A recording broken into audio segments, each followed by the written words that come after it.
Welcome back. Well, the careers of South African businesswomen are constrained by unsupportive male partners. That's according to Donna Rachelson. She's a businesswoman and author of the book Play to Win, What Women Can Learn from Men in Business. Now, in a recent opinion piece, Rachelson says statistics show that women across the world spend more time doing housework and shopping than their male partners. Well, she is here with us this morning to discuss this.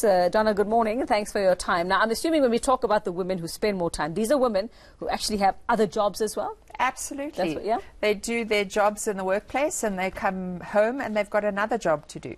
That's what we always say. It doesn't end. It doesn't end at 9 o'clock. It doesn't end. At all. And unfortunately, the statistics are supporting it. I mean, in a number of surveys, it's highlighted that women spend about 4.3 hours per day, and our male counterparts are spending about 1.5 hours. So there's a discrepancy. So what's it doing to them? I mean, we're talking about how this affects their careers. What is happening to their careers, the ones outside of home? What is happening? So I think that there isn't a strong enough acknowledgement by corporates that gender is everywhere and it impacts women in a very, very real way. For example, networking functions are invariably after hours, and companies may inadvertently be putting a cultural bias against women who have a commitment to go home to their family and to perform this other role that we discussed. Yes. So just putting it out there, and I probably will not be very many people's friend for saying this, but is it our fault for making it so? Do we, some of us, have those personalities where we feel we are the only ones who know how this is done? If there's a sick child, only we know, how to deal with them, what medication. We don't share that information with our partners or our husbands. And that's just one example. Are we sort of the makers of our own misery in some way? So I think you've got a great point there, but I think that it works two ways. So I wrote a book, Play to Win, What Women Can Learn from Men in Business. And how to shirk your duties. Okay, I'm joking. Anyway, yes. And, I talk there, ask, don't hint. Women are very good at, showing we're unhappy about something. Yeah, exactly, but not actually saying it straight. This is what I need, to get ahead. Classic example, I've got a client, she's a very high-level HR executive. She gave me a case of, how she's busy at work, her kid was sick, her husband was at home, and yet he phoned and she had to come home and take the kid to the doctor.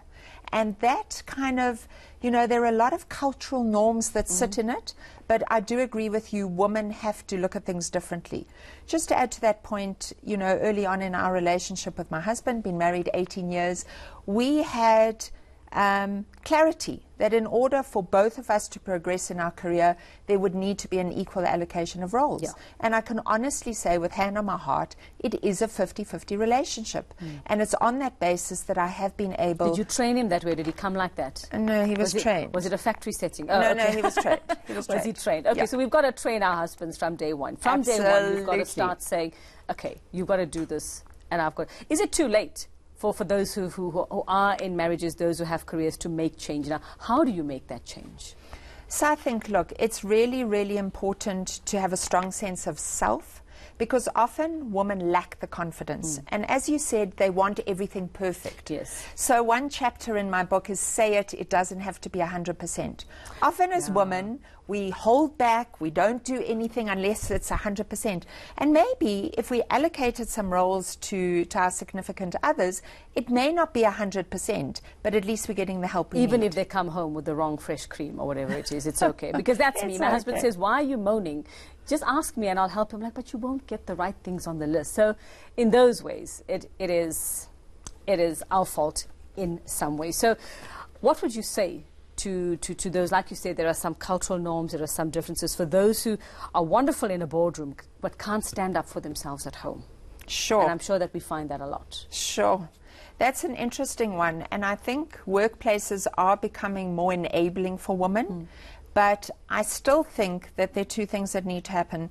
There are different conversations needed in the corporate environment to really understand that what happens at home does impact women in the workplace and could be holding them back.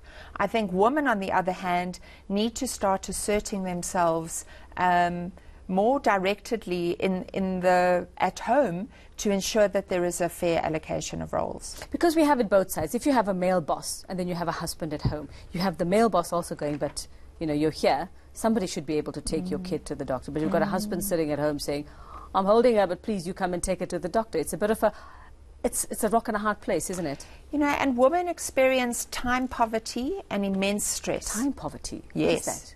Well, I'll come to that. But let me just say, the reason why they do that is they expect it to be the ideal worker, which is available 24/7, but they also want to be the good enough mother that is there creating a great home and everybody's fed and everybody's happy. And, you know, they experience that stress of trying to do both. And the fact is, you can't do both well unless you build in the support systems, create boundaries, and actually assert yourself. Ask for and accept help. Exactly. Okay, well, thank you very much. Very enlightening. Donna Rachelson, businesswoman, author of the book Play to Win, What Women Can Learn from Men in Business.